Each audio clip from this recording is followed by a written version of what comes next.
Say hello. Say hello to the camera. Hello, motherfucker. He's gonna come in here. He's gonna kick my ass. The Bad Words Podcast. Event I did the other night over in Newman Village. You're live, by the way. You're live, by the way. Oh, continue your story. Save this story. No. Just do it. This is the perfect guy he had sitting there. He has a framed picture. His grandfather had a ticket for the Titanic and got bumped, so he went out on the next ship. So he has the original ticket from the Titanic framed, and then the boat that he went on and all the other stuff. But he literally got bumped from the Titanic. You are kidding me. Wow. That's crazy. What luck. I heard it sank. Yeah, it's not a good end of the movie. What's up? What's up? Give me five. Give me five. Yeah. What's up? Give five. Shit, it's been a while since we've done this. Let's go. There we go. Yeah. All right. High five. Welcome to the Bad Words Podcast. We're back, bitches. Welcome. Yeah. Thanks. I'm Chris. Oh, we haven't asked you the question yet. I forgot how this rolls. I knew that the Bad Words coming back was going to be, with Chris, was going to be different because he has 4 pages of, I guess they're called notes. It's like a script. Whoa. So I don't know. I was like, look. Doesn't everybody bring notes to a podcast? Yeah. Well, we have been on this side of the lens a lot. And this is the first time in our history that we have something that isn't chicken scratch. Yeah. All right, so let's do quick intros real quick because we're getting back at it, right? Yep. Work it over here. I'm Bob's Industrial Cigar Company. And you are? Chris Hockenberry, member here and heading up the new Barrel Age Society. So Hell yeah. Sweet. Frank Tomaszewski, a member here for a long time, and your neighbor, and I bug your dad a lot. Got this. And I am Brandon. And a reason why I asked Frank is because he's the closest to Adrian because he's got the beard. He's also ironically Latin. 50%. Yeah, and so is Adrian, right? Yeah. Same, almost identical person sitting here. So for those of you who are watching, that is not Adrian. That's Frank Tomaszewski. If you can spell his last name, then you win a prize. Yeah. And to the right side, we have Chris Hockenberry. And usually how we kick this off is we ask, will you just tell us your life story in 90 seconds? Sure, 90 seconds. So he's okay with that. Usually no one's cool with that. Yeah. So grew up in Princeton, got myself into some trouble, ended up falling in love with whiskey and cigars, and ended up here. Okay. Hey. All right. And just like that? No. Yeah. Love it. Can I start something up because we don't have a ton of time speaking and really getting to know each other. No. Every event seems like we get pulled apart. Yeah, but every conversation, every small little bit of communication we've had has been pleasant. And thank you. We exchanged some nice words back here. You exchanged some extremely nice words that I'll never forget, and you said some very kind things about this place. But one thing that I haven't known is I know you're a nerd. Yeah. By technical standards. Yeah. But were you a part of developing like some sort of video games, or what world are you from, or will you give a little bit of your professional background? Sure. I'm a old school programmer. I started programming at the age of 15. My dad helped develop a telephone switch that ended up getting bought by MCI. So I, starting in high school, started debugging code for him on the weekends and in the evenings. Really kind of upset a lot of the older programmers to have a 15-year-old come in and point out all their problems. Bit of a programming savant, to be perfectly honest. Went all the way up through the ranks and eventually made my way to the video game industry. Titles that I've worked on are almost all of the Age of Empires. So I was there for Age of Empires 2 and beyond, Age of Kings, Age of Mythology, Age of Empires 3, Halo Wars. When we started working on Halo Wars, we really partnered with Bungie Studios, and I moved over and started working on Halo ODST, started working on Halo 3. They pulled me over into Microsoft Studios proper, where I started working on Shadowrun, Forza. One of my favorite projects was Forza. Project Gotham. It was the first video game that had live ads in the game. So when you were driving your car around the city, billboards would come up that had ads on them. Well, those were actually being fed from a advertising server, and so they would change constantly. They weren't built into the game. It was one of the very first games that actually did that. Wow. Nice. Had some family issues, left the video game industry, started working at Getty Images, and then I went to work for NASA for a while. Worked on the Curiosity lander, not the rover, but the actual lander that brought Curiosity in. Worked on that for a bit, and I gotta interrupt. Hang on. We're blessed because we have. What the fuck are you doing? We have one guy. When you have Oliver Nouveau, you only need one person in your audience. But my math shows 5. I'm the 6th smartest person in this room right now. Honestly, I'm just look. This is like being the one white guy on the basketball team and then having to change in the locker room, and you're like, "Whoa, I shouldn't be here." That's what this feels like. Yeah. Whoa. Do you know how many controllers I've broken playing your games? Yeah. Probably almost as many as me. So there was a great movie that was hinged on Forza, that Gran Turismo. How were you around in that original development of where they were using Forza to kind of create that whole car world? So in Gran Turismo, I wasn't part of that team, but we definitely stole, to be honest with you, from the Gran Turismo technology. Just great pieces. Some of my favorite trips were actually getting to go to Europe and do some scanning of cities over there for the maps that we were doing, and also getting to go help out do just some American cities. We did Chicago as one, and it was one of the times I fell in love with Chicago. We spent 3 weeks there.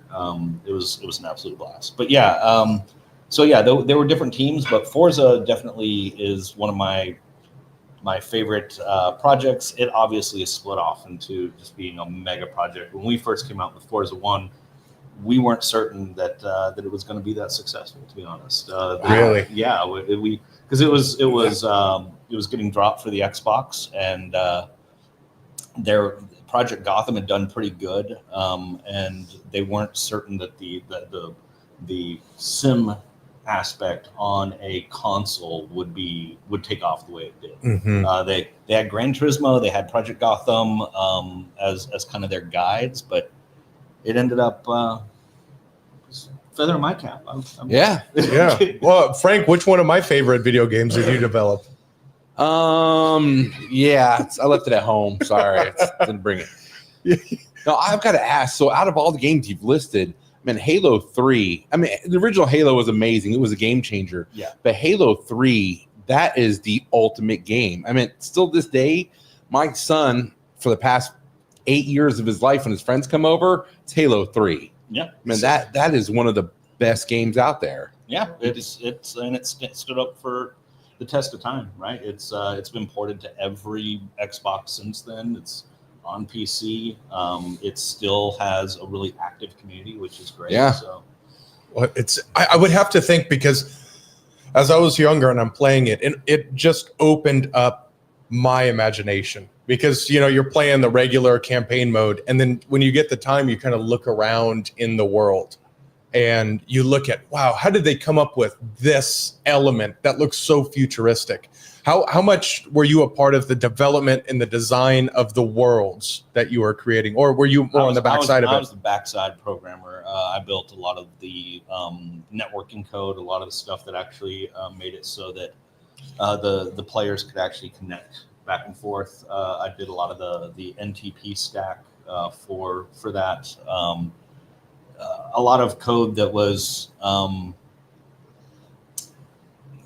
borderline legal, like we were punching holes through people's firewalls so that they could connect to each other. Really? Yeah, borderline legal is a good way. I'm using that. Yeah.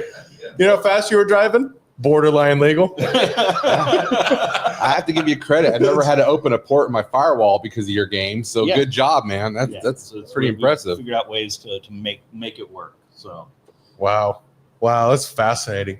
And then you stumble into whiskey, bourbon world at some point. Yeah, just as I got older, the whiskey has been a passion for me since I was a kid. My dad was a big Scotch drinker, and Scotch on the rocks was kind of my go-to for a long time. I wasn't old enough or smart enough to know what good Scotch was necessarily. I'd go into like Scotch on the rocks. What do you want? Whatever you got. And the guy would just look at me like I was crazy. Like, Yeah. Now I know better.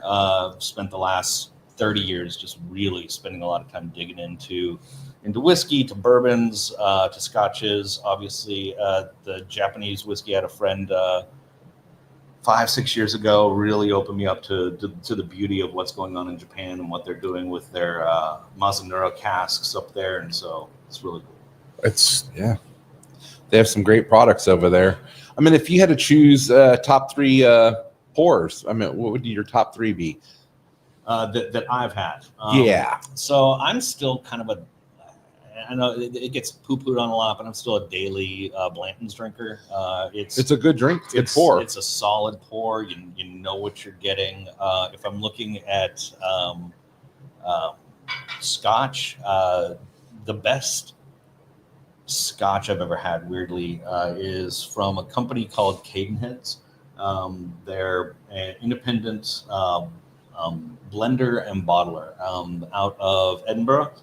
And they do some really interesting bottles and casks where they blend stuff together. But they've got a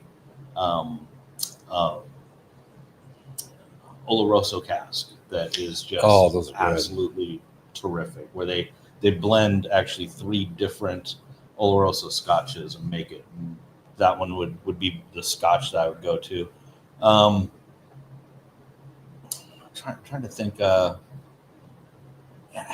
Another just really great one that I love is come up kind of recently. It's called Frey Ranch. So have a couple. Yeah, so Frey Ranch is... What's it like? What's the story? So the first time I popped it open, it was just bananas on the nose, right? Like instantly you get that banana, you get vanilla, you get caramel, you get a little bit of stone fruit on the tongue. It's got great legs, and the beauty of it is that it's new enough you can get it almost anywhere. But my kind of, I know I've already done 3, but my big one that a lot of people is kind of undersold. Rabbit Hole makes a sherry cask. It's called the Rabbit Hole Derringer. That bourbon is from a price standpoint, right? So you can get a bottle. It's going to cost you $80. It's not bad, right? Availability, you can walk into almost any liquor store in America and you can get it. And then its flavor profile by itself would put it in the top 5 bourbons I've ever had. Wow. And so for $80, you can get it anywhere and it tastes amazing. So like we need to add it to the bar. Yeah. Frey Ranch, one of the other things they do is they have like an oat. That's probably one of the best bourbons I've ever had. Yep. Next time you come over, you should try it. But they have so many amazing whiskeys. I really like that line. Yeah. It's a good product. Yeah. Very I mean, good. Pops, you couldn't give a shit less about what we're talking about. What's your Since favorite, 1983. Yeah, the last time I had a drink, disco was in. So but I'm drinking non-alcoholic beer from Athletic. Thank you, Athletic. You're not a sponsor yet, but just know that we're always willing to be bought. Yeah. You turned me onto that, and I love that beer. Right? It's fun. Yeah. It's a real beer. Yeah. It's a real beer. And I won't forget, because it was about this time last year, we were in Lugano, Switzerland. Yeah. And first off, their Bud Light, I think it's called Feldschlossen, if I remember correctly, is probably the best beer I've ever had. And it's just, who gives a shit? I was like, what is this? What am I drinking right now? But to sit and have a beer with you, that was the first time we ever sat. 34 years old, I'm sitting having the first beer with my dad. Yeah. That was a cool moment. It was. And for me to have this revelation that there was a non-alcoholic beer that doesn't taste like, water piss that was O'Doul's, that is, but, and obviously O'Doul's is not going to be a sponsor of this show, but. Neither is watered piss. But Bush Bavarian, we're still holding out for you. But I think that having that beer, that it was what I remembered beer to be. And then it was fast forward and coming back and trying this and to just actually have guys that drink beer sample it and not know that it was non-alcoholic was awesome. So no, we're selling a lot of it now. And I wasn't sure, but you have a lot of guys, I was telling Oliver, you have a lot of guys that they'll have a few drinks when they're here having a cigar, and then they want to have something before they leave to kind of let it wear down a little bit. Yep. And then that's been the drink versus drinking a Coke or something before you leave. Yeah. That'd be good if you're running heavy machinery, like clearing trees or something, instead of drinking Coors Light. Dude, my fucking wife, she pulls over. She's like, we're working trees for 14 hours in the backyard. And she comes pulling down. She's like, oh, look, I got you some kolaches. Thank you. I got you some beer. And then gives us light beer. I'm thinking, what's the point, man? Yeah. So we crushed him and then just kept working the heavy machinery back there. Only bad mark against her I ever had was that right there. I know. She did bring it down to us, though. So she is quite sweet. She is quite sweet. So I think the question I have for Chris, if we can get off this subject that means zero to me, cigars matter. And so how long have you been into cigars? Is this a later in life revelation, or it's a later in life revelation for me. Had a friend introduce me to cigars when we were visiting Greece. He went down to, we were staying in Santorini, up on Io, so we were at the very top overlooking the caldera, and you got to walk everywhere. There's no cars, and so there's this little shop. We go down there, and he's like, "Oh, they've got Cuban cigars. We've got to grab some." Mm-hmm. And I'm like, "I've never had a cigar." And he's like, "Well, I'm about to change your world." And he had no idea, because I absolutely fell in love at that point. That's awesome. Now, mind you, unlike a lot of people, like literally my first cigar was a Cuban. It was a Monte Cristo. I'll never forget that. And it was absolutely amazing. And then I came home and went to go find some cigars, and that's when I found out you can't get Cubans. They're not readily available. But got introduced to all the wonderfulness of domestics. I fell in love with almost anything from the Dominican Republic. I really like the kind of the spiciness to the cigars there. It usually pairs really well with like a sweeter bourbon, and so I'll go there a lot. But no, it's kind of maybe the kind of words you're talking about. I'd been to several cigar lounges and always felt almost like an outsider, like you walking through and the people are kind of looking at you, judging you, like, who's this guy? Yeah. Who's the new kid in the treehouse? Yeah. And so I was at the Dallas Cowboys Club. You guys did an event up there, and one of the other members here, Elliot, said, "Hey, you got to come check this place out." I came over, instantly felt welcomed, genuinely felt liked. People were excited for me to come here. As growing up a nerd, not a lot of acceptance. You mean a 15-year-old telling 50-year-old programming so shit doesn't work, doesn't go over well? Yeah, it doesn't go over well. But here, the people here, they welcome me with open arms. Every time I come in, people genuinely seem interested in what I'm doing, what's going on. We got a couple members back here, Nicole and Greg and Ty, that every time I see them, they're giving me hugs. They're wonderful people. Yep. So. Excellent. Well, I think that's really the core thing. When I found myself when I was driving here tonight, I rolled the windows down, I turned the music up loud, and I just enjoyed the drive. I was so excited because we were going to have a cigar in the lounge. Mm-hmm. And then when I pulled up and I called you, you're like, Oliver's here. I was like, holy shit, Oliver's here. It was, I felt like I won the lottery, because when you walk through the door and you've got people you like, you really truly love, and you really truly care about, there is and you feel the reciprocation. Yeah. That to me is as important as a well-balanced diet, right? And I think, I see our friendship has blossomed through this. Yeah. And what was your cigar journey like? I mean, I have an idea of what it was. And okay. So, from when I met you, but let's take a step back, because it's funny you brought this up. The first cigar I ever smoked was from a girl from Greece that I was dating in Germany, and she was into cigars. I had one when we were in Germany, and then when we went to Greece to meet her parents, I had one. Didn't know much about them, enjoyed it, had a couple bachelor parties and all that, but they were all junk cigars. You got them at 7-Eleven or, some place like that. On the way to the party. And then you moved in next door, and it was like, come on over, we'll smoke a cigar. I'm like, this is before you had the shop. So I was like, really, we hadn't opened yet. Yeah, this was maybe a year, I guess, when you guys started building the house. 16, Well, 17. we moved in May, and we opened in September. Yeah, so 6 months. Yeah. And started coming over, smoking a cigar, hanging out. Your family's amazing. I mean, everybody meets the family here in the shop, but you guys are like this outside the shop. You're like this in your home.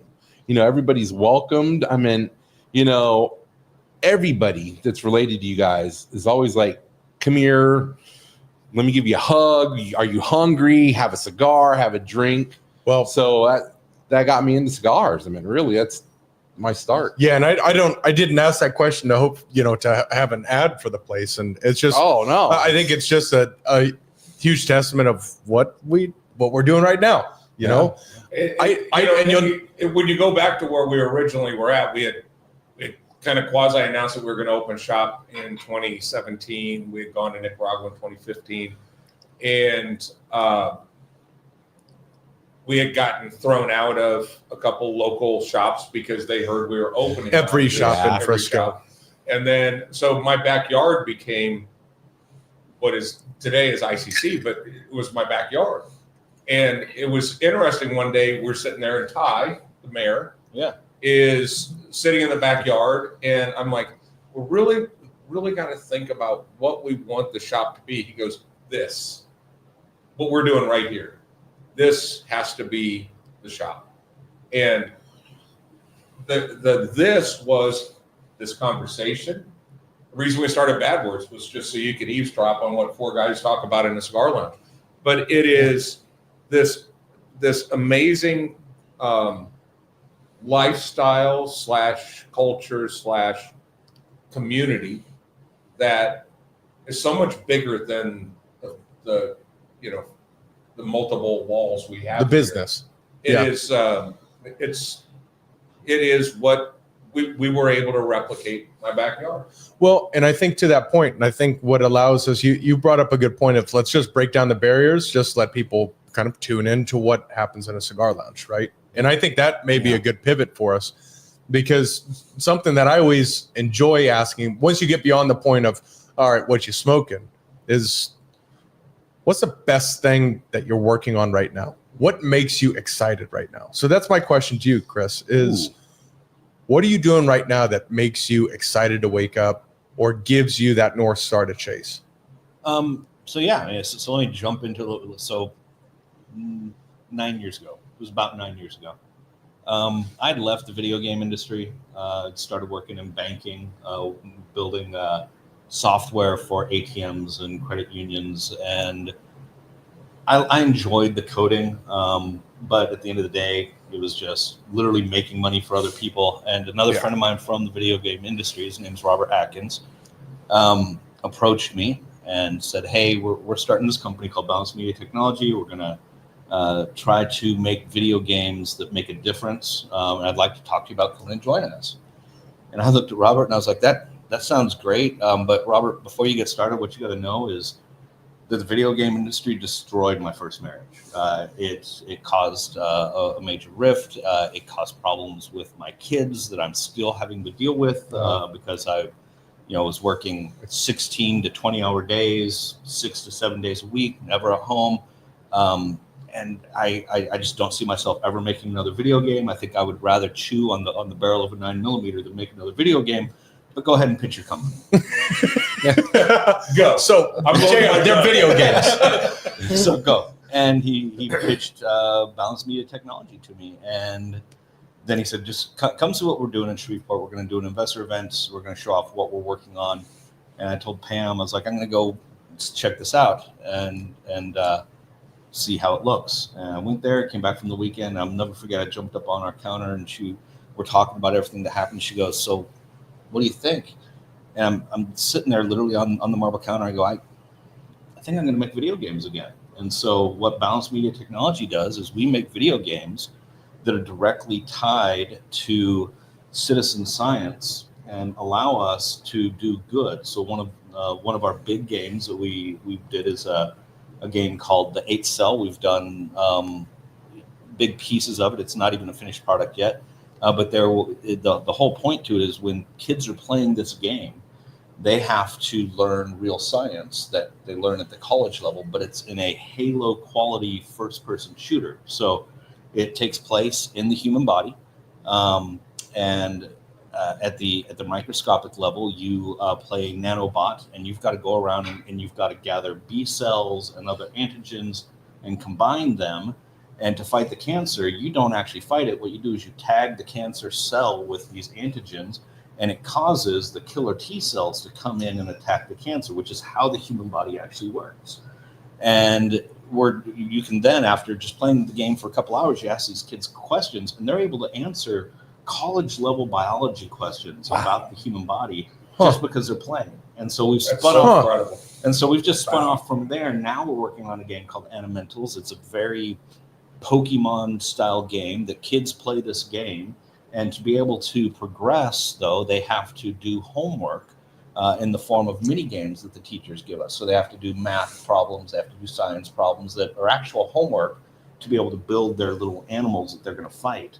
And so we're helping with, during COVID, there was a major downfall, and a lot of kids ended up going and working remote or schooling remote. And so now they can use this game to incentivize them to do their homework and learn their lessons. And so that I wake up every day knowing that the things I'm doing aren't just making somebody else wealthy, they're making a difference in the world. And that's all of us that are in the studio. I'll throw out Jay Haldeman, Robert Atkins, Corey Clark. If you actually look up Corey Clark, he's a professor at SMU right now. All did this because we wanted to make games that make a difference, and that's what we're doing. It's unbelievable, because when you think about how many kids over the past 20, 30, 40 years have been left behind because they don't like school, they're not interested in school. Just look at the Ritalin generation, right? Because the kid would sit and play video games all day, but there's no way you're going to get, like with Nathan, with my brother, it's like, there's no way you're going to get Nathan to sit there and then read the book and then do the thing. It's impossible. But we teach those lessons but you can, in games. And just sliding that gamification is unbelievable. And in the end of the day, it's all feeding into real science. So there's what's called a K clustering problem, where you're trying to find, you've got a set of, in this case, drugs, and they've got a number of elements. And a K clustering problem is trying to figure out what the successful drugs have in common and what the unsuccessful drugs have in common, so that you can then take unknown compounds and say, okay, well, theoretically, if they've all got these elements, they should be successful too. And so we did that to help develop chemotherapeutic drugs that kids that are going through chemotherapy, they can give them these compounds, and it makes it so they don't get sick when they're going through chemotherapy. What do you mean? Do you mean the games helped find these? The games helped find the compounds, and the players are playing this. And we had, I want to say it was 105 different compounds, and we figured out while people are playing it, they're helping find what things have in common by playing simple games like Qbert. We took Qbert, we reskinned it to a game we call Space Rex, and it helps them find the bad elements and eliminate them. Another one we have called Rocks and Runes is very much like a Candy Crush game. And so we take that data, and then we handed it back to the wet lab and said, those 105 of those, 65 were unsuccessful, had these elements in common. The ones that were successful had these elements, and they went and then applied that to 5,000 compounds and found, I want to say it was another 400 that they could use to help kids get through chemotherapy. That's amazing. Whoa. I'm officially the dumbest person in Frisco right now. I didn't even understand most of that, but it's very and the thing that we have one of our members that is going through cancer treatments, and one of the things that they do is they just throw a blanket over you and try to hit you with something that's they think will cover up 95% of the issues, where they wanted to start going in and start apparently via, I don't know, DNA and some other stuff, they can really fine tune what specifically is going to help that person. But I think that the default is to, let's just throw whatever one knocks out most of them, let's just throw that at it and see what happens. Yep. But the person has to go through that. Right. They have to go, their body has to withstand Well, that before that they can start doing that fine tuning. So maybe this is a thing that but could even accelerate that. the kids this is helping, the kids going through chemotherapy, are they also playing this game? Is there any part of this, or is this something that is disconnected from that? So what is the those user two group? games are typically going to be more teenager to adult playing games, Okay. right? But the other piece is, so there's a story we have, this kid named Jimmy. He was diagnosed with brain cancer. He was projected to have 6 months to live, roughly, to get through treatments and everything. They didn't think he was going to make it, to the point to where one of our founders used to be the CEO of the Make-A-Wish Foundation. And he brought us the Jimmy case because Jimmy was a Make-A-Wish, and it was what's called a rush wish. They didn't think he would have long to get through anything. And what he wanted was to be able to make Minecraft. And so there's another studio over in McKinney that made a game very close to Minecraft called Creativerse. And they invited us to come over during his wish and show him the 8-cell and what we had made with the 8-cell. We had 5 levels, I think, at that point. And he started playing Creativerse. He was okay with it, but then he started playing the 8-cell. And we explained to him that you're fighting the cancer, the same kind of cancer that's in your body is in this game. We'd actually made a level with the same kinds of cancers. And we put the game on a thumb drive and sent it home with him. And his mother called us, and we ended up doing a news story with them that he would come home every day and from the treatments and would sit and play that game. And when his mom asked him what's going on here, he was like, I'm fighting the cancer that's in me. Right. And we took that and we started doing some studies where we now know that kids being able to play a game where they feel like they're fighting the disease they've got, heart disease, cancer, any of them, that they actually have statistically proven improved results. And so just being able to have the energy to say, I'm fighting what's in me, even though it's a video game, but puts them in the right mental, and their body can fight the cancer better. Right. And that is just a sense of purpose. Yeah. I've got to go to work now. Right. How much of a satisfaction, right? Sitting and waiting until the next doctor's appointment, sitting and waiting to get the next results. No, I'm going to get it now. Oh man, I got goosebumps. This is incredible. Free now for 5 years. They didn't think he was going to make it. He's been cancer free for 5 years. Wow. That's amazing. Yeah. Wow. Amazing. Wow. I mean, that is for sure. What platforms are these games on? Is it just iPad, Apple? So or? we do it on PC for now. But Okay. one of our initiatives, right, we're wrapping up our Series A funding to really start to push some major initiatives where we're also, a lot of what we do is we're trying to train AI to do the same thing. So we're taking the data that the players have and we're giving it to AI and saying, okay, now that you have this data set, what can you find out about it? And so it's a big piece of that. And so we're working a lot with AI, and our next big push is after Series A is to push Animentals out to a wider platform and to be able to deliver Xboxes that will have the game to the hospitals for the kids to be able to play the 8-cell. So we're going to actually start to build directly to that platform here in the near future. well, and why I think that is also so valuable is it's the fear of the unknown with everything, right? It's Pops. You know distinctly, I had this weird fear of flying that popped up out of nowhere. You know, young kids, no one wants to die with young kids, and you know the whole thing, right? But then I got distinctly focused on aviation. Okay, what is turbulence? What does this mean? What is that like? And the more I learned, the more I went, oh no, we're okay. So from a kid standpoint, and from a family standpoint, just the education of understanding, what does this mean? What are the steps? Yes, of course, there are risks, but everything being said, just to give the kid that knowledge, I would imagine, is something that's going to at least cool their anxiety a little bit, right? Yeah. Absolutely. And you wonder how much, I mean, in a slightly different way, but to address the anxiety side of it, for a few years I ran a record label, and the owner and the main artist, Chip Davis, had 100 acres in Omaha, and about 80% of it was in the forest. And he set up digital microphones on all the corners and basically recorded the ambiance of the forest 24 hours a day for years. And he took he did this series of music.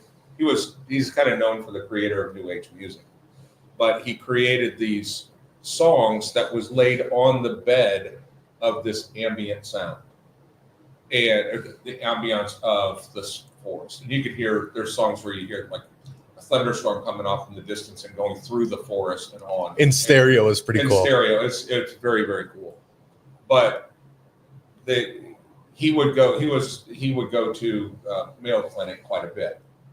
And so they actually tested at Mayo Clinic these recovery rooms with this ambient music, and found that the people's response pre and post-op was so much better when they had that anxiety lifted, because they had this sound that they were familiar with, and they realized how much anxiety played into the whole process, to the point where the scrub rooms for the doctors also had this in, so that they could relax the doctors before they went in for the surgery, so that it would kind of address their anxiety element as well. So anxiety was a big issue. It's something that anxiety is so centered to you in that moment, and it doesn't help, and it doesn't matter.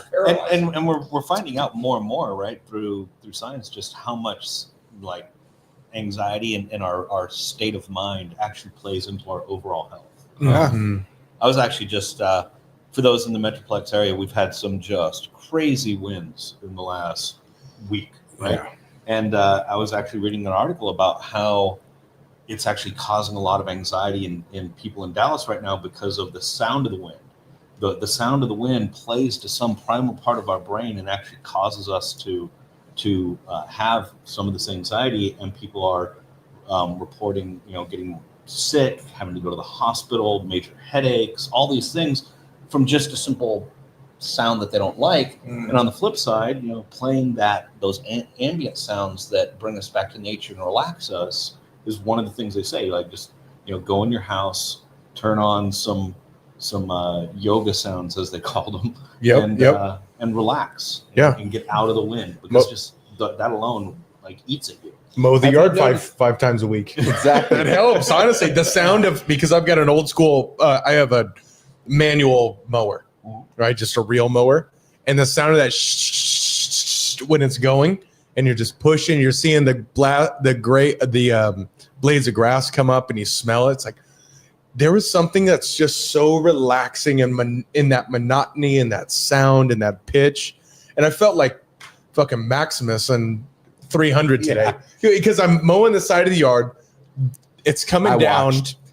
The kids come get out of the car. They get up to the front, and then all the kids run down to me, and I give them all hugs and kisses. And I was like, enjoy this moment.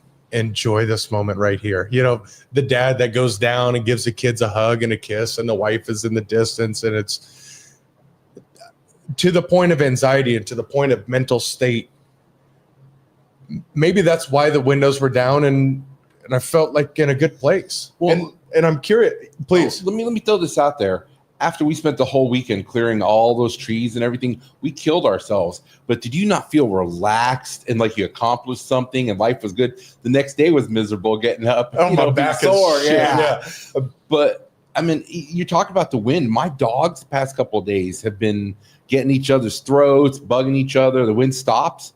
they're all relaxed. Everybody's smooth in the house. Yep. Well, Yeah, right. it's different. Being from Nebraska, it's very common to have 60-mile-an-hour, blizzards and things like that. So when you think about the primal aspect of it, Right. when the people that were doing the Oregon Trail across the center of Nebraska and all that stuff, when that wind came up like that, they had to go into buckle down mode.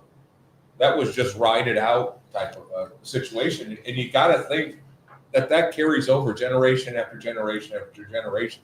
It's got to be wired in you. There's got to be something that says, when that wind's coming, you don't just go stand out in the middle of the field. You go find some place that you're You get into survival mode. Yeah.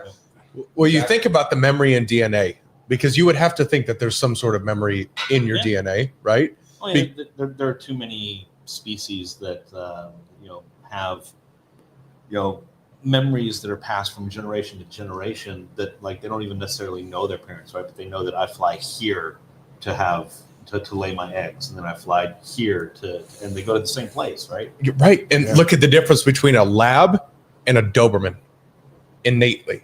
Yeah. Those are different breeds, different dogs. I wonder how much of that is DNA. Yeah. Because Ale can't walk outside. If we go outside, we can feel a storm. We know what a storm feels like, right? We're like, all right, pay attention. Let's get the stuff in. She's like, what? What's happening? She doesn't have that connection. It's 70 to 80 degrees every day of the year where she's from. For generations, right? Mm-hmm. I wonder how much of the DNA strand carries some of that, carries some of our ancestors. No, that's pretty realistic. I agree with that. We do it like when you go outside and you're like, weather's coming. You need to start paying attention. Are the trash cans in? You can smell it. You can closed. feel it. Yeah. Frank, I was thinking about this the other day, and I'm curious, we're talking about anxiety and mental state, but I'm curious, what is when it hit me was when I was raking down some of those vines, and Reagan, your daughter, was there, and she was just being dumb because she's a teenager. Yeah, teenage girl. And it was the first time I had ever seen you like right here. It was the first time I had ever seen you intense in almost a decade. Yeah. What do you do, and how do you control your mental state? Because you're always super even keeled, no matter what happens. So I'll tell you what, I always give everybody an opportunity. If you notice, the two kids came down, my son and my daughter. My son, I said, hey, come on down, give his hand. He showed up. No matter what he did, he's being helpful, right? My daughter didn't want to come down. She wanted to work in the house. But in all fairness, your son was operating a chainsaw. Yeah, he loved that. Yeah. And that was cooler. He enjoyed He that. didn't tell me there was a chainsaw there. I No. went, Yeah. Right. He was enjoying it. He was having fun for his punishment. And she didn't want to be involved. And I needed to explain to her. There were some other things that she had done earlier in the week. And it was like, if you don't put the effort in, this is what you're going to be doing for the rest of your life. It was more of a life lesson. There was more going on in the back of that. And my son, he was really just ready to help because that was more of his environment. And what my daughter was wanting to go inside to clean the house. And I'm not putting people in the roles or anything like that, but she would have rather stayed inside and washed dishes. And I thought that was pretty interesting. And I kind of had to force her to step out of her comfort zone to come give us a hand. I noticed the same thing. But how do you keep your mental state healthy?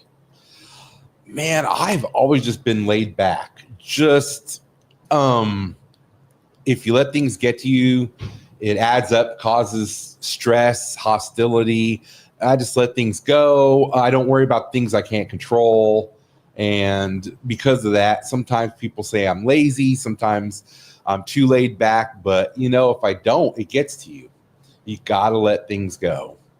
I mean, we've all been in that spot that you're just like, all right, take the deep breath. You can't do anything about this. Worry about things you can control.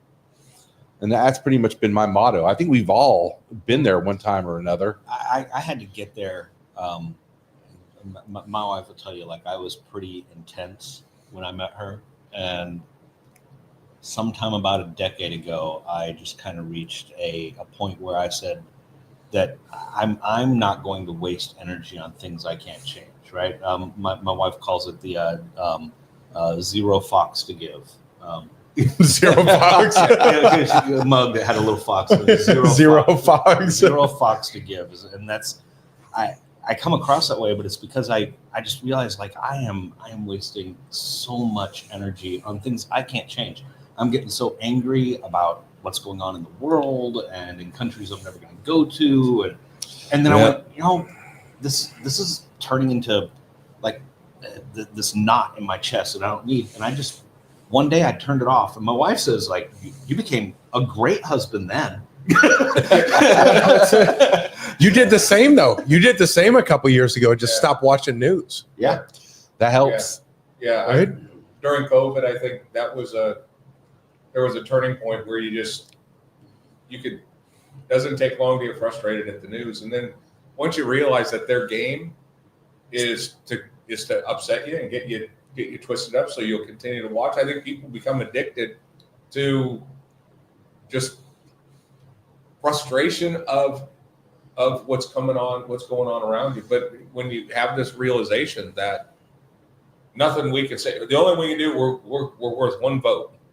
That's our only opportunity to change anything. Yeah. But short same as 7 million fucking illegals. No, just kidding. But only I'm just kidding. But no, it's now I do find now like my morning routine. I will go up, I'll sit down, I'll watch half hour, 45 minutes of Fox Business because I want to see what's happening in the industries, the various industries.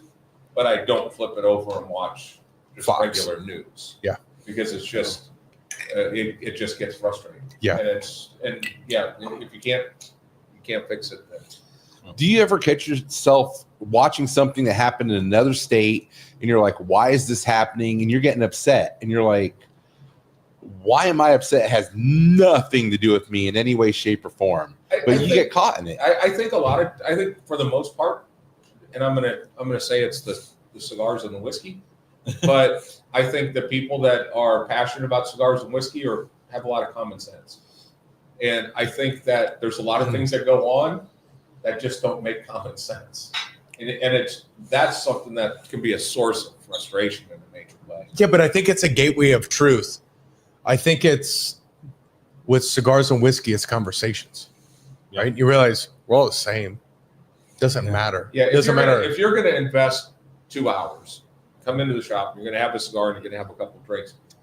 There's nothing more valuable than conversation. And for us, for men, I always used to joke about it. Knock on the door. Hey, can Oliver come out and play? Yeah, he'll be out in a minute. And then off you went. But then you have to take care of your family.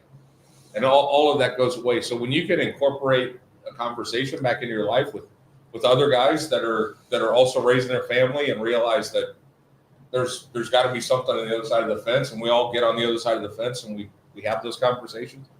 It's priceless. Yeah. And I think it does good for your psyche. It keeps you more balanced.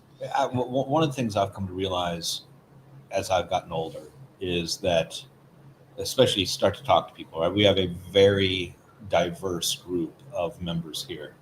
And you realize that 95% of the things in life you have in common with them, like everything, like family and what people want, the directions they're trying to go. It's that little bit of that 5% difference that the world seems to want to take advantage of and drive a wedge between you, when you have far more in common with people on the other side of the aisle than you have not in common. Right. For sure. Yeah, I think you can I love that, Chris, because boil down any of the hot social topics and it's all the same. Trans stuff. One wants to protect the kids. The other one wants to protect the kids. They just have a different view on what that looks like, right? But that's only one small thing, right? They both want to protect the kids, but it just is a different way to get there, right? Who's right? Who's wrong? Who gives a shit? But ultimately, I think you're right. I think in general, though, people struggle with when the tail's wagging the dog, and I think there's a lot of time where you seem like the only thing is that 1%. Yeah, that seems to be wagging the dog. And what do you mean by that? When you get some of these, I'm 63. I didn't know what I knew about trans. I knew about this this alternative lifestyle, but it was always in a bar downtown and you never saw it. Uh-huh. And then all of a sudden it's just in your face. And you didn't even have time to make up your mind or a decision on it. So you're kind of forced to take one side or the other. So, and then that gets where you get to the common sense side of things, which is, I don't want a 6'4" guy that's now decided that he's a girl playing volleyball against my granddaughter. Right. I don't want that. Yeah, but I think the market corrects. It right. will. And we're seeing that, the market is correcting now in one direction or the other. And I think you can see this on both sides of the aisle. But I think that the consistent flow of what people want is still the same, right? Yeah. But at the end of the day, like it's common sense, right? It's like it's a very, very small subset of people that really want to make it a big issue, and they're very vocal and in your face about it, right?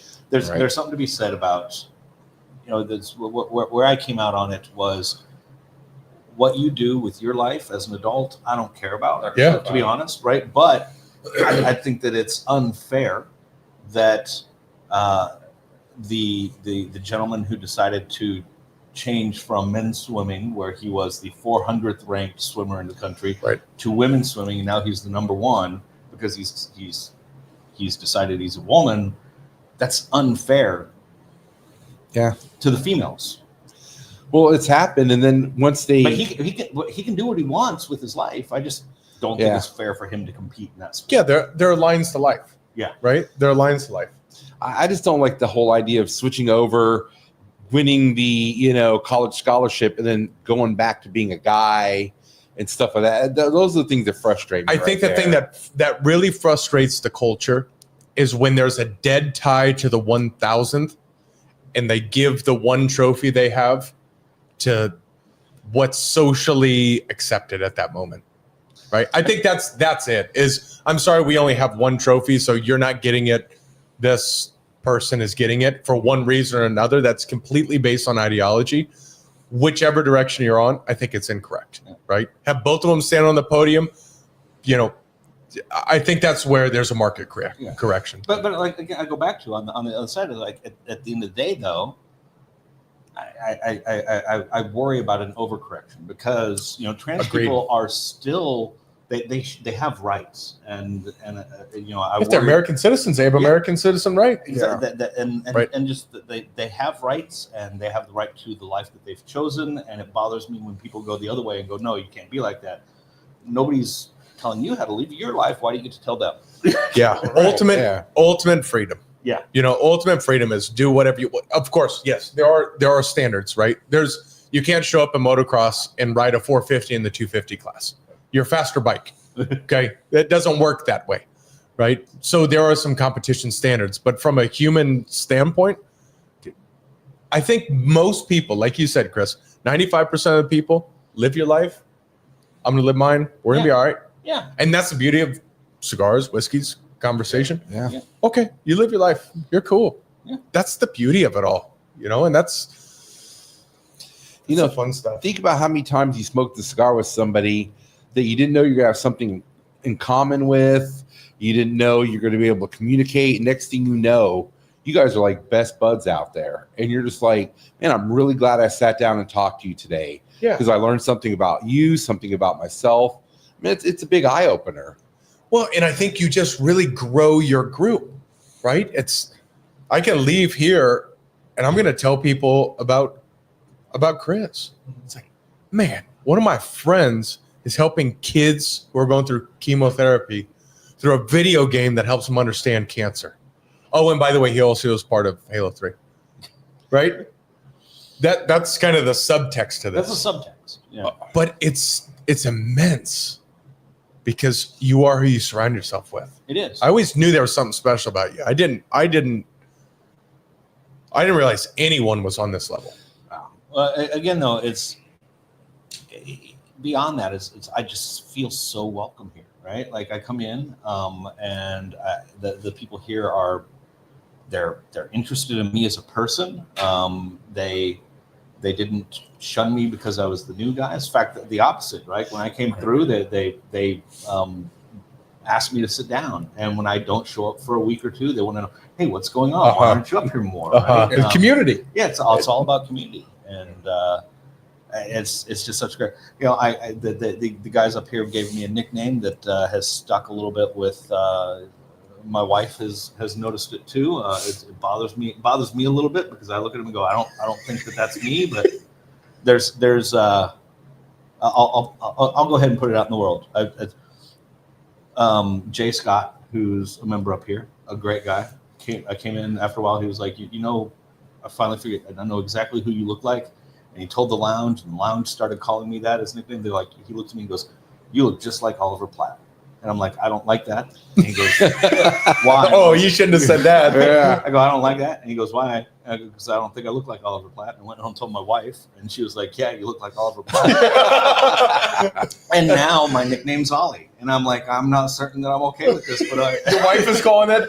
Hold on, easy, Ollie. If you're in a group of guys and get a nickname, you're in. Yeah. Well, you're set. But yeah, you're right. You are in. But the last thing you want to say is, I don't like that nickname. Because you're fucked forever. And here's the other thing.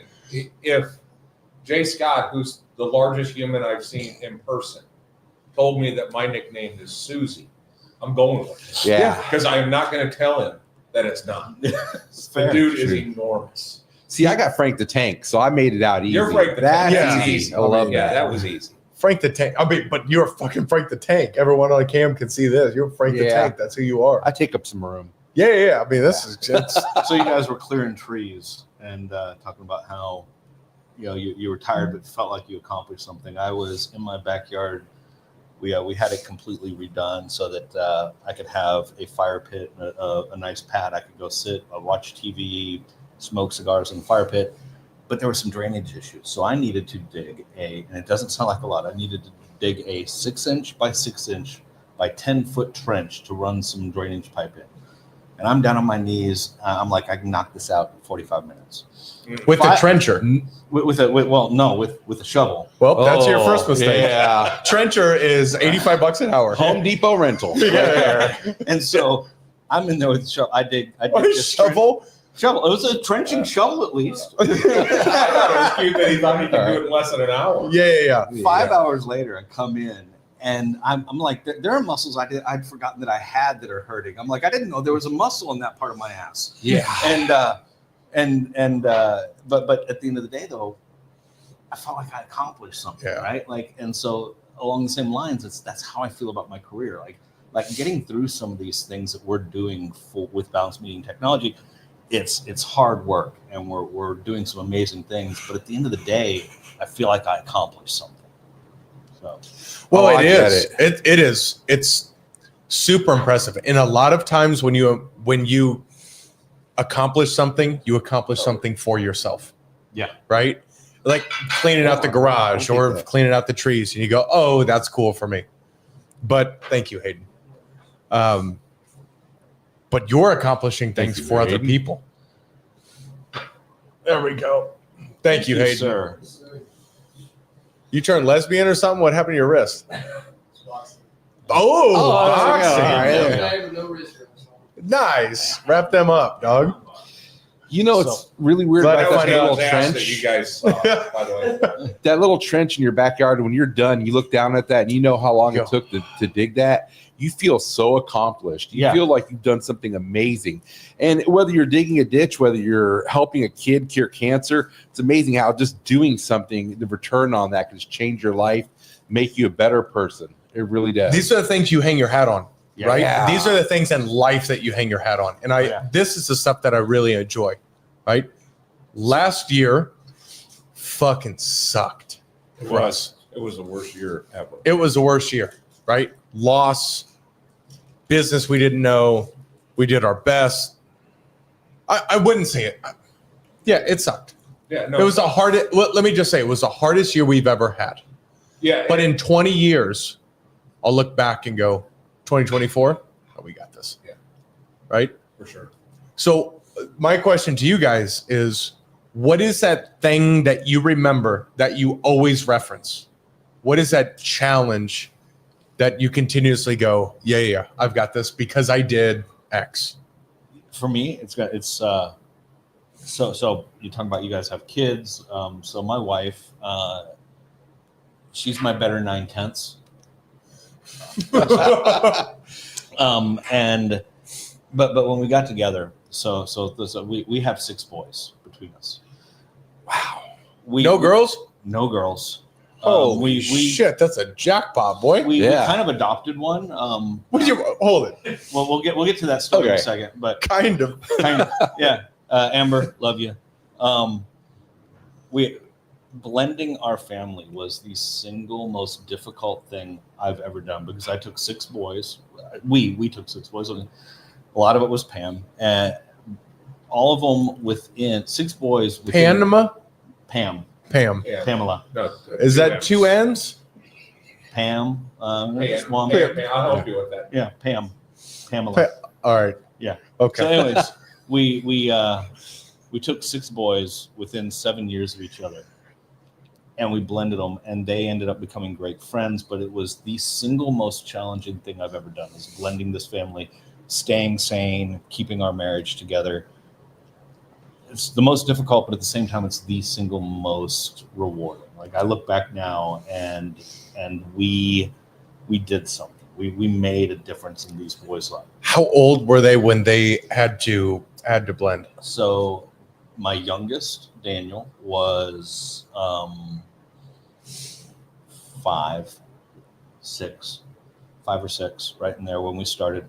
My oldest and her oldest were 13-ish, right in there. So they're trying to figure out the world. And so along the lines, and the daughter. So that story is my son Jonathan was dating this girl Amber, and we come to find out that Amber is essentially homeless. Her mom is bipolar and got a lot of issues. Her dad was an alcoholic and had recently married a younger woman, had a new baby, and told Amber, no more room for you. And so Amber was couch surfing. And she was actually kind of ingeniously like couch surfing, where she had this circle of friends, and they would each tell their parents, oh, Amber's going to stay over tonight or a couple days. And she would eat there. And after a couple days, she would move on to her other friends.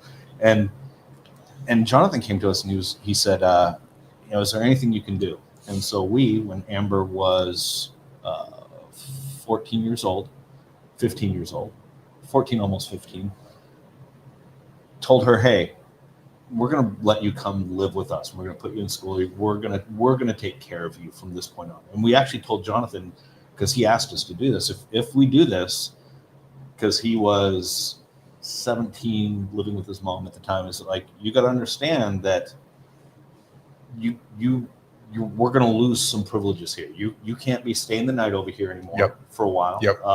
And we're going to treat her like a stepdaughter, like a daughter. And she lived with us for a while. When we brought her to the house, Pam had taken our spare bedroom and she had painted it and put the bed in it and dresser, got it all ready for her. And Amber came over that first day with everything she owned in a duffel bag. And I'll never forget this. We took her upstairs, we're like, this is your room. And she sat on the edge of the bed and she started crying. And I was like, oh crap, we fucked something up. Like, what's going on? And I look at Amber and go, what's going on? And she looks at me and she goes, I've never had my own bed before. Wow. Yeah.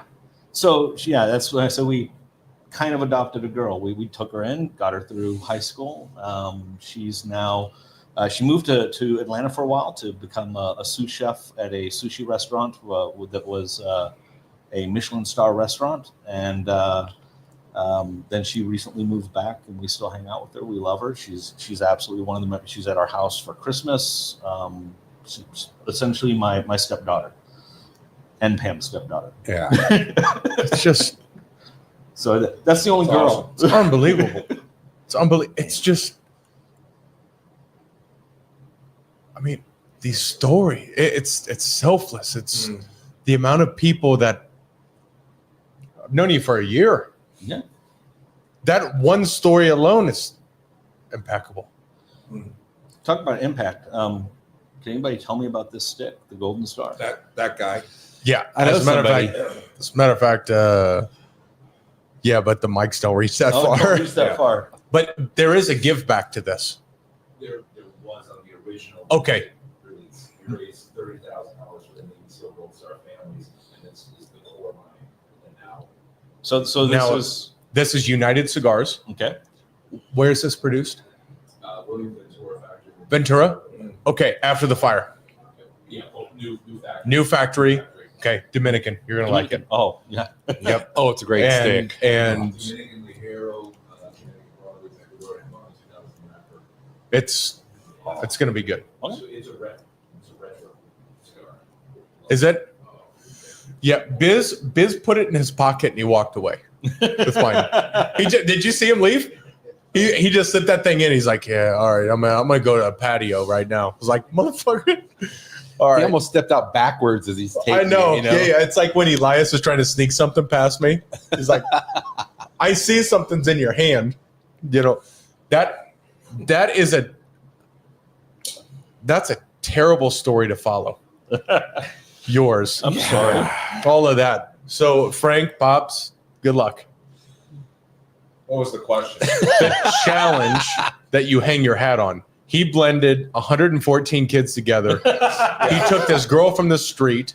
He gave her a bed, and now she works at a Michelin chef. She was at a Michelin chef. Now she's Now she's back, Dallas. and now she found the cure for cancer. So you guys go. Man, that's a tough one. I am so hold on. On that one. Hang on. I Hang let on. you guys live at my house, but I guess you're my kids, so I had to do that. But what I'm most upset about in all of this is that you didn't get the Step Brothers reference a moment ago when I asked about your wife's name, Pamela. I almost lost it. I kept it together. I had to. I couldn't look at this guy. I couldn't look at him because I was going to start losing it during this very touching story. Okay, good. Okay, friends? okay. As long as you get that quote, that's good. The Pamela thing, I couldn't look like Fergie and Jesus over there. You got that light going behind you and everything. Man. All right. Man, What's your challenge that you hang your hat on that you go, I am the man I am today because of this? Man, so let me tell you something. Being a married guy, I have an amazing wife. She is very, very successful in life. She is smart. She's a VP of a major company, and she has always grown up in a pretty successful household. I grew up, my dad died when I was 5 years old. As a matter of fact, my 5th birthday was in a U-Haul driving from New Jersey to Texas because we had to leave there because we had family problems and stuff like that. And my life growing up was so hard, single mom, all that stuff. So we run into a problem now. How did your dad die? Cancer. He died, he didn't smoke, but he had lung cancer. He was in the military, and they think it was from Agent Orange or one of those. And it just finally got to him. He worked on TVs and all that back in the 70s. And there's chemicals and problems with that. So I can see my life being so hard, I remember one summer we didn't have electricity for a whole summer. in Texas. In Texas. So our neighbor let us run an extension cord over to our house, and we had a 2-burner pot set up where I could heat water and take a bath in the water in the tub. And so now in my life, if something happens, it drives my wife crazy. It doesn't bother me. Something happens to the house, we lose electricity, things that, would affect her. I'm like, oh, this is nothing.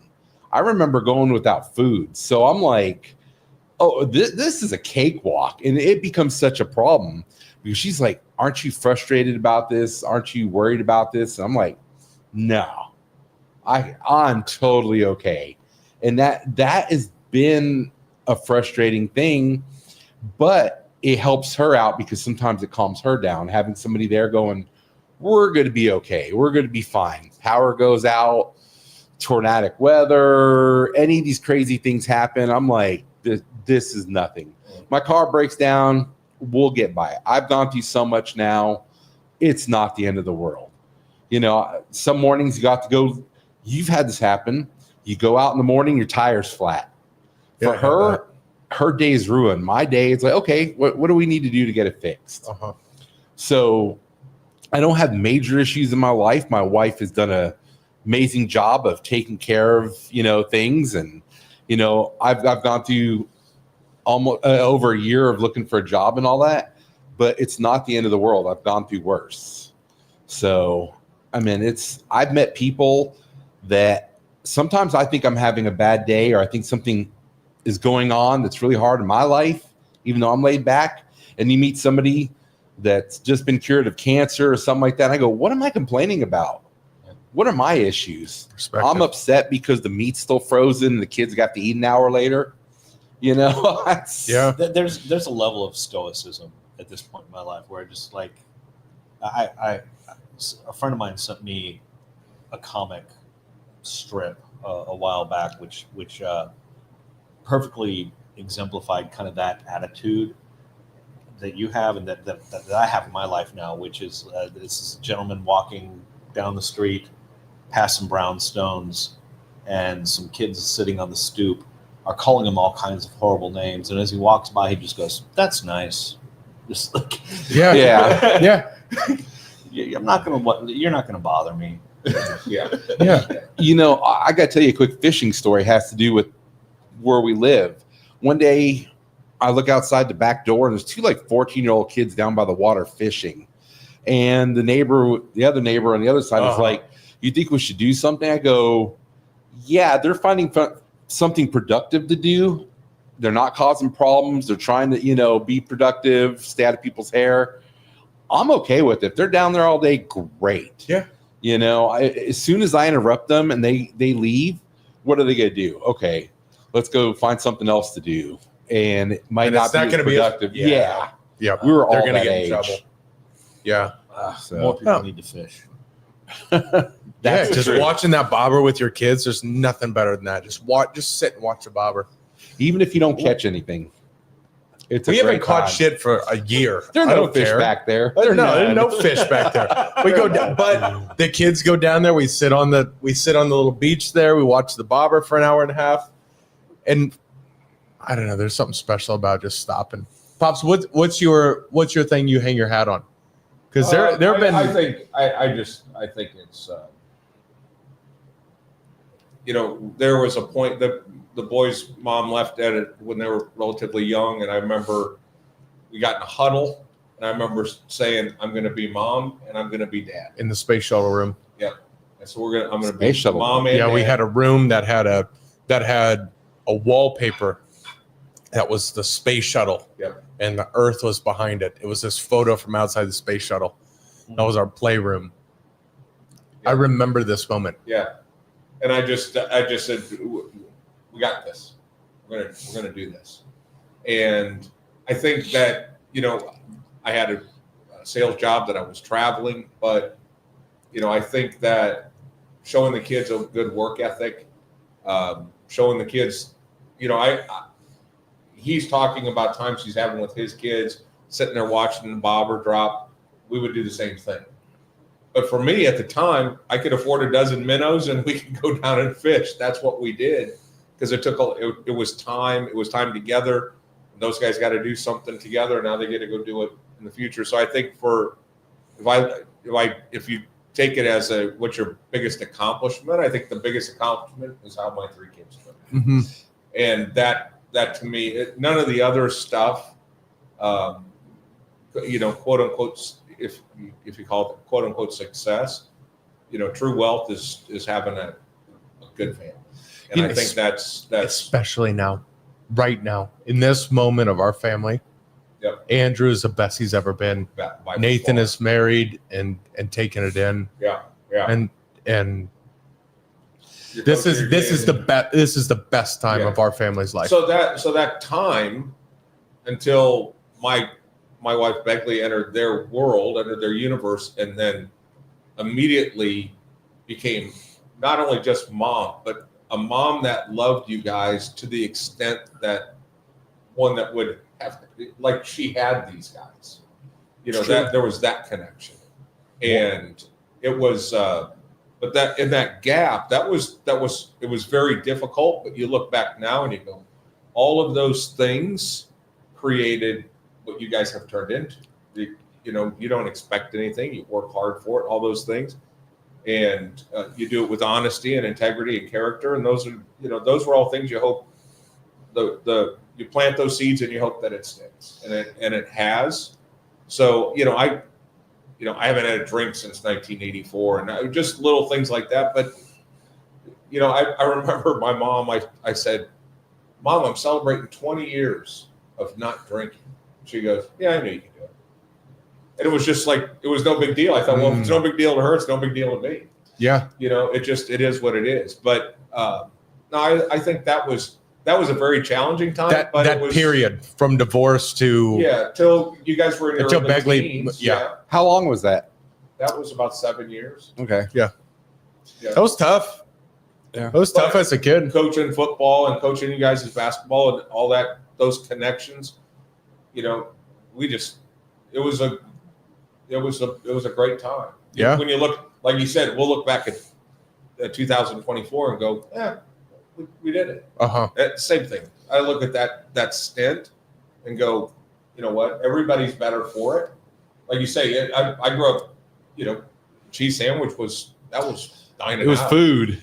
And, so that was, we didn't grow up with anything. So you grew up in the basement of an apartment. Yeah, we slept by the water heater because that was warm.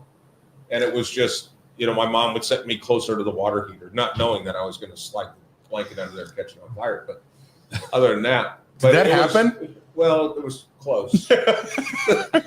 But, I think that those are all experiences those are the building blocks. And I know people, because of the industry I'm in during the day, that people had a pretty smooth life. And they don't have the appreciation for it now. Because it's just, when we wanted something, Frank, when you were younger, when we wanted something, all we had was one. We didn't get it. Right. We just wanted it. And when some of these kids can just go, I want it, and they get it, that's there's no substance to that. So do you think my kids get stuff too easy? No, I think you're doing it right. Okay. No, it's interesting. They have it easier than I had it. Yeah, but I'm nervous about that. They do, but it was interesting. Today, Elias came up into my office, and I had found a Hot Wheel that was a replica of Grandpa's 55 Chevy Gasser. So he grabbed it, and he was holding it, and then Ollie wanted to leave, and he looked over. He goes, "Can I take this?" And I went, "No." He goes, "Okay." He goes over and sets the thing back on. Okay, good. That's a good sign. Where somebody would have just, spoiled kid would have just been pissed. It's his, yeah. Can I jump in on this? Something Absolutely. happens indirectly. So I know your story and I know your story. And so what happens is when I look at my two kids and I worry, am I doing something right? I look at, how did your kids turn out? What did you do? And I look at that, and you don't realize just because, we're neighbors or whatever, that influences my kids. Am I going the right direction with this? Am I making the right choices? And I'm going, if my kids turn out like your kids, I'm doing something great. If your kids turn out anything like you're doing something great. I think it's really healthy to say the word no. Yeah. And I didn't realize it until Brandon and Ale went skiing and we watched the kids. I didn't realize how many times I said no to them because of how many times I said no to his kids. Can I have this? Can I have no? Nope. Can't do that. Nope. Get off the counter. But did they accept it? Yeah, of course they did. But it was just good. But I realized, the majority of their life is no. And then when you get that opportunity after they do some things, there's a reward. And then I think that's received better than just getting it. You have to earn the yes. And you see it with Alessia. May I please have this? Your kids are polite. Well, they have to be. They are. They have to be. Even when you're not around. Like the other day, when Alessia, I was watching her in the driveway, she's sitting there talking to me, just being herself, just being She's polite. special, yeah. She's special. That means you're doing a good job. Chris, how do you balance having so many kids? Yeah. Because it is relatively, it's not fucking easy with 3 kids, but it's there, right? I can count them all in one hand. There were things I did specifically to make them feel that they had a connection with me, right? So I made a point. Sounds like such a silly thing, but every one of them remembers. Some of my pictures on my wall are from these moments where I would buy mini Texas Rangers packages. I would buy 2 tickets, and then I would take 1 kid to a game. It was just time for him and I to connect. And I would do that. Each of them would get to go to 3 games. I'd take Pam to a couple games with me, but little 20-game package, and we would have that one-on-one time. Outside of that, just specifically coming home again when we started to blend them, like making time for each one and making them each feel special, but then at the same time bringing them all together and kind of jamming those Lego pieces together, whether they liked it or not. And what happened was Chris, Pam's oldest, and Andrew, my second oldest, became good friends. Like they did everything together. Jacob, I've got a son who's on the spectrum, Jacob, and her youngest, Nick, became best friends. You could not separate them. And finding what they each liked as their group and digging into it. I am I love first-person shooters. I love driving games, and I love MMOs. I don't know if you know what that. I to this day, I teasingly, whenever we're doing design sessions at work about games, I go, "Hey, there's this game I started playing not too long ago called World of Warcraft." The reality is, I've played this game for 20 years, and I've played it multiple times a week. I'm playing this game, but the games that they liked weren't games I necessarily liked, right? They wanted to play the Minecrafts and the Roblox. And the new age stuff. And I made a point of going and getting involved in those things so I could speak their language and play with them. So parent down, not down to them, but go to where they are. Meet them where they are. It's the take it a knee. Yeah. When I coach football, I always want to make a point to take a knee, so I always talk to the player. Exactly. Yeah. Same difference. But also then at the same time, making them come out of their comfort zone. These are all, I'm a nerd, and I raised 6 nerds, to be honest. Mm-hmm. But making them go with me down to the pond and go fishing. Like, hey, we're going to go fishing. Well, I'd rather, no, I don't care. But tell your friends you're not going to play the game. We're going to go fishing. And take them down there and spend that time with them, even doing that. So, yeah, it's special, man. Life's all right. It hit me yesterday. I got done coaching my son in soccer, in a sport I fucking hate, played exclusively by communists. And I'm sitting out there. I've got a good assistant coach. His name's Cam. Good dude. We stay after. Now the whole ritual to practice, I bring 2 beers because we coach the kids, we do the thing, and then after we sit out there, I got a beer for him, beer for me, and the kids run around. And it was fucking cold yesterday.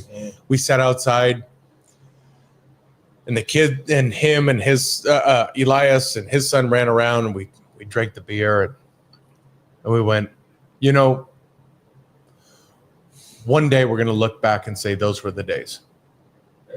So if we live our lives 20 years from now, when our kids don't live at home and they're married and this, and someone gave us the opportunity to one day sit in 40 degrees when the wind is howling out of the north, and we could sit and have a beer and watch our kids be 5 years old, would we do it?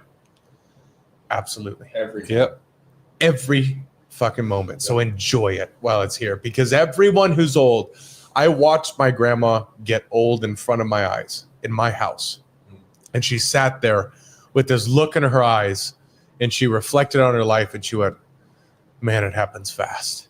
Yeah. And from that moment forward, her health declined, and I watched her get old. I realized my life is good. Enjoy it, because these are the days. My now ex-wife's grandmother. We called her Gigi. I absolutely still to this day love Gigi.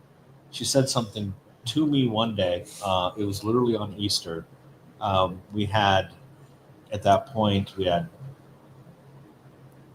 3 kids, all 5 years and under. Right? It was.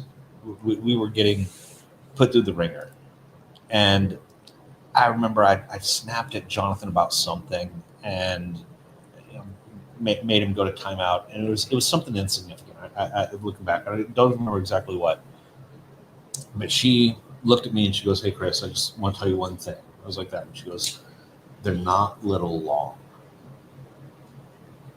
and I don't know why that stuck with me, but that's tight. And I looked at it, I went, okay, yeah, like I need to enjoy this. Their innocence, their energy, their rambunctiousness. I need to kind of let that be a little bit. Right. Let them be little. Let them be little, because they're not little long. Oh, that's a tight line too. So, and it's also, as parents, you got to wonder what they're picking up. So my dad, when I was, I don't know, 10, 11, something like that, and again, I don't even know exactly what, but this sentence has stuck with me my whole life. My dad, one day I was doing something and I lied about it. And my dad looked at me, and this goes to, as a parent, your children are listening and you don't even necessarily know what you're saying that will impact them for life. Because my dad looked at me and goes, "A liar is the worst kind of person you can be." And I remember looking at my dad going, "Really?" He goes, "Okay, fair. Nazis are worse. Nazis, then liars." Then liars. There you go. Hockenberry, is that a Jewish name? Nazis, and to this day, I was like that is like my mantra. Like I will tell the truth. Being a liar is the worst kind of person you can be. Nazis, then liars. Oh. I think that's the first Nazi reference we've had. That is the first one. That is the first one. Sorry. Yeah. We all drink to that. Good. Cheers to the Nazis. Well, we won. Yeah. All you got to do is wipe out about 300,000 innocent people, and then you win. There's 6 million. Yeah, Who keeps counting? Yeah. But tomatoes. Let's do the big 3. Should we do it? This It's feels been like a the while. right. Yeah. I don't know What's where. the big 3? All right, so we always ask 3 big questions at the end of this. Okay. It's called the judgment zone. Okay. We're going to judge you. Absolutely. Okay. We're going to ask you a question. Then you think about it. We're going to answer it for you. Okay. Where we think you are, Okay. and then We're gonna you ask answer it. our audience. Yes, Now, the 2 of you are in on that. These answers You're supposed to say how many are in the audience. We're giving the illusion. all you guys- 200. in the 200. back row, quiet. Settle down. So these answers are a 1 to 10. You Okay. cannot answer a 5. Okay. You gotta Okay. commit. You can't. You have to commit one way or another. Oh, it's been a while since we've done this. Yeah. God, I miss this show Yeah. so much. Yeah. So the 3 of us, since you're Adrian's stunt double today. Do you know which one you're doing? Oh, Sasquatch, since the Oklahoma. All right, thing. you I go. got Here that we go. one. All right, Sasquatch, real or fake? 1 to 10, no 5s. No, you can't answer it. On. We have to. And- Oh. Where do you I think am is that? actually going to go just because. Here's the thing: you're kind of adventurous, and with your kids and I see where everything. he's going. I'm really thinking you're going to say 7.5 on that. Is 10 real, or is 10 is 10 you had 10 fucking had- breakfast. Yeah, with like him. yeah. Yeah. With it. Two is you believe he's there, but you'll never find him. And 10 is, you got Taco Bell with him the other day. Okay. Yep. Okay. Yeah. So where are you going? He said 7.5. 7. Yeah, I'll do 7. Okay. Yeah. I think. I don't know where I'm going to peg Yeah, him. I don't. I know where I'm going with the others. I think, but this one, I'm going to be safe. And I hate to. This is such a pussy way to do it. I'm going to say 6. That is a pussy way It to do is. it. Yeah. I don't even know why we have 6. But he admitted it. So I believe in him. I'm going 8. 8. all right. What do you guys think? What do you Audience? think, Oliver? I think he's an intellectual, so I'm going to go 3. Yeah. Okay. That's. Ooh. I see where you were there. I forgot he was smart. He's very smart. He's Yeah. he's doing all the other Is he? stuff. He sucked me in with all his. He raised kids playing Donkey Kong. So Yeah, Our yeah. well, we He played goes in and actually changes his the code games. so he can We win. played his games and broke a lot of controllers Halo 3 by once doing again. Donkey Kong things. Where you sit? A 3 is probably about right. He's Only, a -5. Yeah. the reason, no, but hold I'm on, outta here. only because of the number of articles I've read about people in the Northwest that have faked so much evidence that's come out in the last 10 years. Like the guy that finally admitted that he was the one wearing the suit. plaster feet walking along the beach. The guy saying he was wearing a suit. I'm not valid. saying he It's doesn't valid. exist. There's too many videos that make me say not there. But I messed this up. What about including like Yeti and things like that? Are you still a 3 or Any I think it would mythological change that. beast, maybe. Yeah. I might go up to a 4, 4 or 6 because Ooh, 4 or 6. That's a different answer. Can't say 5. Like I might go to 4 because Yeti. It's like there's actually some solid evidence around. Ooh, that sounds Okay. like a 6. So That's All right. He's on the other side of the fence. That sounds like a 5+. Yeah. Are you a You've never 5? actually talked somebody up. That's true. Listen to other bad words first. Yeah. wow. All right, Pops. Sorry. What's number 2? Adrian would have never Okay, done Oh, that. I don't know where you're going. That's yours. Yeah, go. So number 2 is a 2-parter. Man, I don't know where he's Uh, going. Yeah, so it's a 2-parter. Number 1, are there aliens within the population? And I always throw this out. We understand that all redheaded women are aliens. Yeah. That's Fair enough. just a given. He said yeah. He said yes to this. So Reluctantly. are there aliens in the population? Number 1, and number 2, do you believe that they're out there in the universe?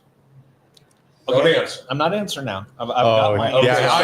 I heard his Yeah. reluctant yes. I know. I'm going 6-10 because the 6 He's on an this part intellectual. and part 2 it will be a 10 when we get there. Sorry. I'll go 4-9.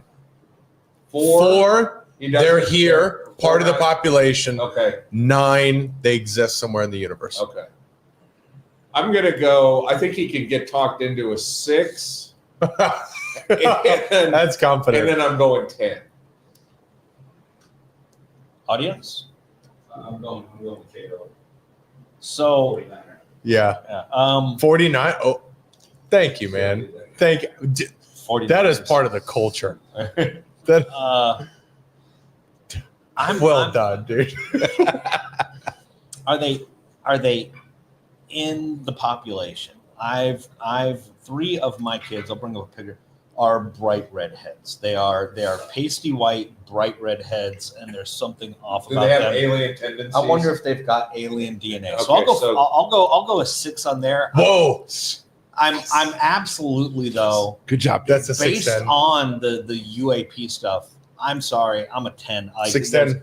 There's absolutely alien life out there, and while I don't know if they're in our population, they've absolutely visited us. They drove by. They've driven by. What about this If couch you see- surfer? What color hair does she have? Oh, This daughter of yours. black. Ah, shit. Yeah. All right, that ruins it. But 3 of my boys are Daywalker. like 3 of my boys are bright red hair. Like I've seen people that are like, oh, I've got a redhead. I'm like, you do not have redheads. Like mine are like carrot top orange.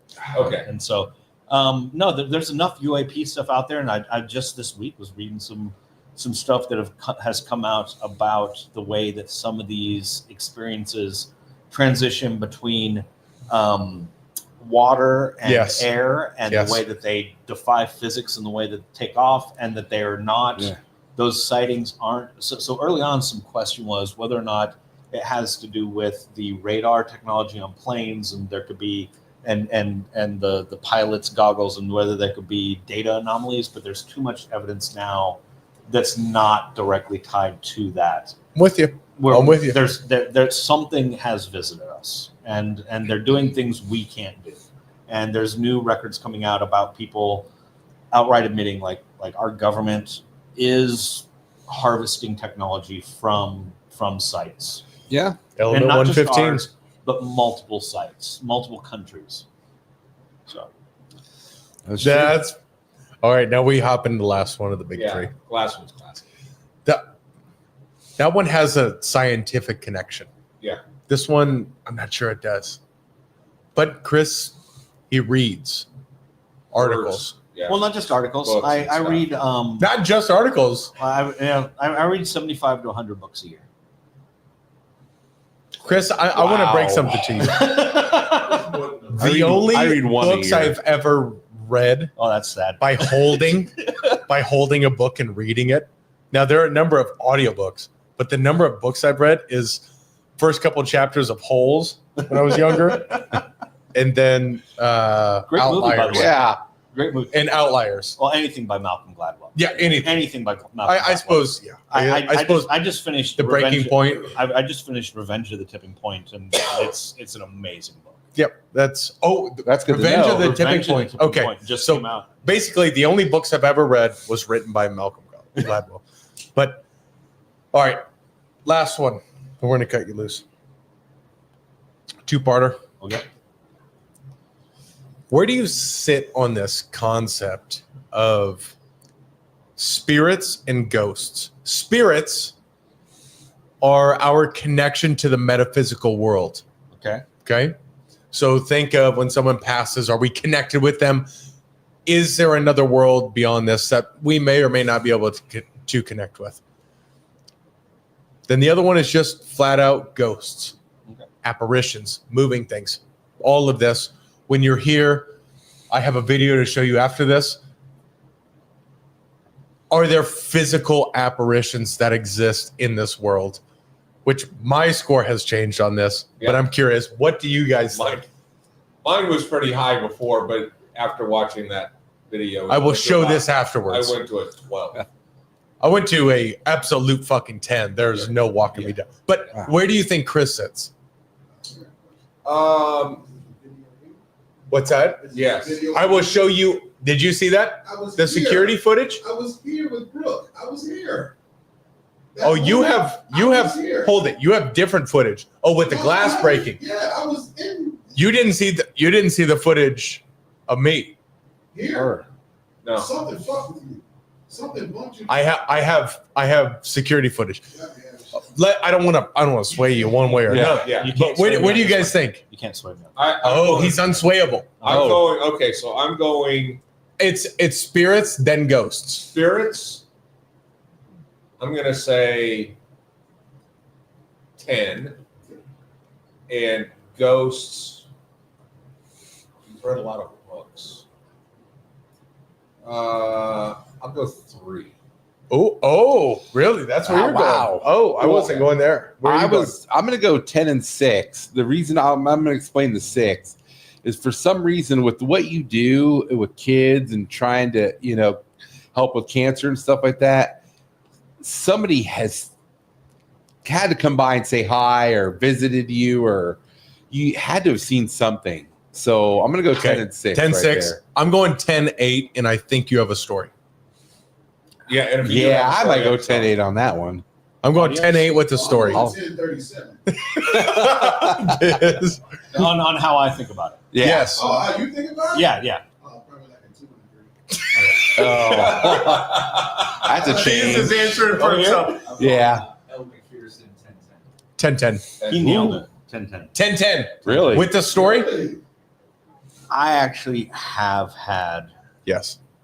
This is why we do this interactions show. with spirits multiple times. So the first part, 10-10, a lot of scientific evidence right now is coming out that our consciousness is actually connected to a higher plane and to another dimension, and that it actually, the only way we could have consciousness the way we do is through psychotropic drugs and connections to another universe. Quantum physics. Okay. The second 10, though, ghosts, I've actually had multiple experiences. Two, and I'll throw out there. I was, and this is a bit of a story. I've got my friend Brent, who's like, dude, you are the worst about, like, your stories are too fucking long to shut the fuck up. I lived that with my wife. Yeah, so yeah, and so He has been a fucking asshole all day. Yeah. and so we were living in Garden Grove, California. We were living in some apartment complexes. My dad was, at the time, he'd gotten out of the military. I was 7 years old, and he was working night shift. And because he was working second shift. So he would get off work as a computer operator about 11 o'clock at night. And my mom had this tendency of really wanting to help me connect with my dad. Not the greatest parenting here, but what she would do is she'd put me to bed about 5 or 6 o'clock at night. She would wake me up at 10:30, 11, and give me coffee with milk at the age of 7. Whoa. So, not the best parenting. And I would sit there, and my dad would get home, and there was a staircase. This comes into the story. There was a staircase in our apartment that came down this way to the front door, and our TV was in the alcove under the stairwell. Okay, and our couch was on this side of it. And I would sit there, and we would watch Battlestar Galactica back in the day. We'd watch Space 1999. And so one night we're sitting there, and me and my dad are watching TV, and a lady in a black gown with a black veil comes floating down the stairs and goes right out the fucking door at the age of 7. And me and my dad are watching it. My dad looks at me and goes, did you see that? Now, mind you, I will say, admittedly, my dad did the occasional weed, and so he might have been high. And like, I absolutely saw that. He went and started doing research about it and found out that the plot that our apartment complex was built on had previously been owned by a Spanish family, and that their youngest daughter had actually committed suicide. And he found pictures of her, and it was that lady in that dress in the coffin after she had committed suicide. And it, to this day, still gives me chills. Yeah. The in that same apartment complex, and this is where I believe that there can be people that protect. Me and my brother were in our room, and a major storm was blowing in. My parents had gone to bed, and our window was open, and me and my brother freaked out and started screaming because the blinds started opening and closing on their own. And it turned out my dad came in, heard it too, heard us screaming, saw it, closed the window, and it stopped. And right after that, and if you know anything about California, you know how rare this is, hail started to hit the building really hard. And those two experiences shaped me from an early age, to the point to where then we moved to Princeton, Texas. My parents bought a house on some property that was claimed to be haunted. And he had this painting he got in Italy of an alcove or a cove in Italy that was a major part of World War II. The guy who owned the property before that died on the property was in World War II. Every time my dad tried to hang that painting, no matter how many nails he put up, and I watched it happen one time, that painting would literally lift up and fall onto the ground. We could not hang that painting in our house. Ooh. That'd make the hair stand up on the back of your neck. Oh. Oh. We could not hang that painting in our house. That's the strongest 10-10 I've ever heard. That's yeah. We had a ghost hunter. We did have a ghost hunter, Alex Batista. Yeah. But so, and I'm going to tell a story about Brandon's. My mom passed in February, and we went up to see her in October. She was in bed. She was in the hospital. Physical therapist would come in and say, "Okay, Mickey, come on, you got to walk. If you don't walk, you're gonna die." Yep. And she's like, "I don't want to." Well, growing up, she's a dirty old lady, and she would always say, "Brandon, you have the best butt of anybody out on the football field." She loved him and his football gear. Her friends and stuff would like touch my butt. She would like parade me around and they would all touch my butt. It was kind of a molesty type of thing. So we're not supposed to do that? Sorry. I mean, you do what you do. Yeah. So we have these two physical, do what you do. we have these two physical therapists in there. And I said, Mom, here's the deal. Brandon will go stand in the corner. You get out of bed. You walk over, squeeze his butt. She did it. The two physical therapists are laughing their ass off because they can't believe that she's doing it. She did it, goes over and puts her hands on both of his butt. No, it wasn't. It was just that side. On the left side, wasn't it? Yep. Puts her, and I have a picture of it. I recorded the video of her doing it. I have the screenshot. Brandon calls me in probably October. That sounds about right. And he's in the parlor, and he's cleaning the table off, and he tells me, "Go get can you look at the camera footage and see if like Andrew was messing with me or something?" So I get the footage. I see Brandon.